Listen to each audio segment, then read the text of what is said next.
Magandang araw mga kapatid, no? Ako pala si Nonoy. So ang gagawin natin ngayon mga kapatid ay gagawa tayo ng mechanical na idle up ng sasakyan pag mag-aircon. Kasi ang nangyari kasi dito sa sasakyan ko, yung pag mag-aircon ako, okay lang sa simula, pero after 5 minutes to 10 minutes babagsak na yung minor niya pag mag-on yung aircon. So ito yung ginawa ko mga kapatid. So nagbili ako ng yung kailangan natin bilhin, ito actuator ito. So applicable lang ito mga kapatid sa mga sasakyan na yung throttle body niya is mayroong cable. Ito sa akin mayroong cable ito. Pero pag potentiometer yung gamit ng niya, yung sa accelerator niya, so kailangan na yung electronics na yun. So ito mga kapatid, so yung gibili ko, ito yung tawag dito is actuator. Ito naman yung ito yung vacuum pump solenoid. So ito yung mga hose. Binili ko lang to sa mga nagabinta ng mga accessories ng mga aquarium, yung sa pet shop ng mga isda. Ito. So yun lang, at saka itong wire. So yun lang ang mga accessories na bilhin natin. So yung pag-assemble naman mga kapatid, madali lang yung maglagay ng actuator. So ito yung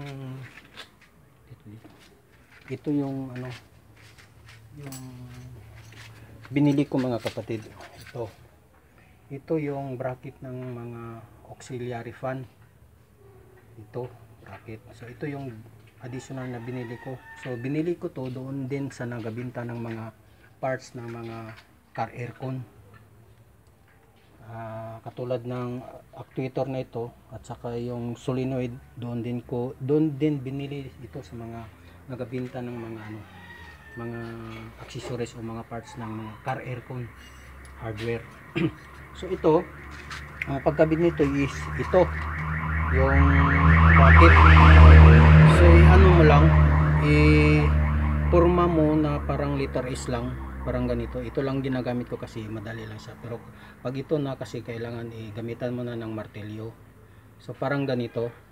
So butasan mo dito butas, putulin dito, butas din dito na mapasok doon sa yung sa may nut ng cable, kasi mayroon itong nut sa bolt sa bracket ng ng cable ng throttle body niya.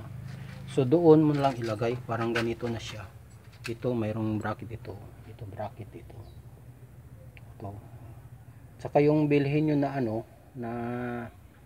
na actuator is yung pull, yung bira pull, kasi dalawa push and pull yun yung bilhin nyo, yung pull. So dyan ikabit nyo, at saka pag na siya makabit, ito namang yung isa, yung tube, copper tube ito. So ang ginagawa ko, yung linya ng vacuum galing sa kanister niya, galing doon sa tangke. So dito lang ako nagbutas mga kapatid. Ito nagbutas ako dito. So gilagay ko yung copper tube na 1/8, mga 3/4 inches. Nagbutas ako dito, saka gilagyan ko ng Dipcon para hindi matanggal yung tube. So ganun lang. So ito ang connection naman mga kapatid. Ito yung hose, binili ko sa pet shop. Ito yung galing dito sa actuator papunta dito sa vacuum pump solenoid. Tingnan nyo yung hose. At saka yung isa naman galing dito sa vacuum solenoid papunta naman dito sa vacuum. At saka yung sa wiring naman niya mga kapatid, dalawa lang ito, negative at saka positive. So yung positive niya mga kapatid, i-connect nyo lang doon sa linya ng compressor. So mayroon na yung wire ng compressor niya, doon nyo lang ikabit. At saka yung isa naman sa ground ng ito. So kahit saan pwede ka magkuha ng ground, kahit sa body ground, kahit sa dito sa battery, kahit saan lang, basta saan yung ano, saan banda yung malapit siya.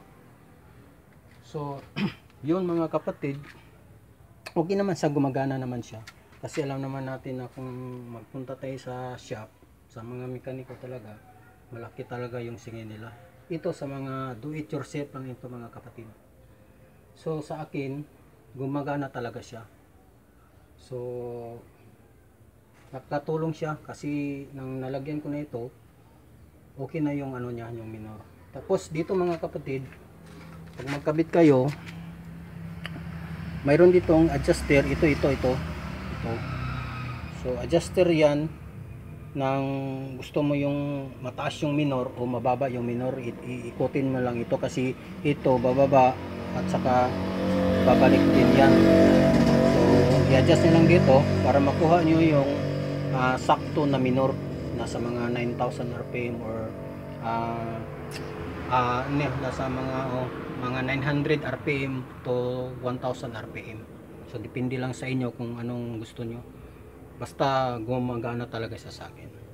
So yun lang mga kapatid, sana nakakatulong sa inyo, lalo na sa panahon ngayon mahirap maghanap ng pera, kaya tayo na lang gumagawa ng sasakyan natin.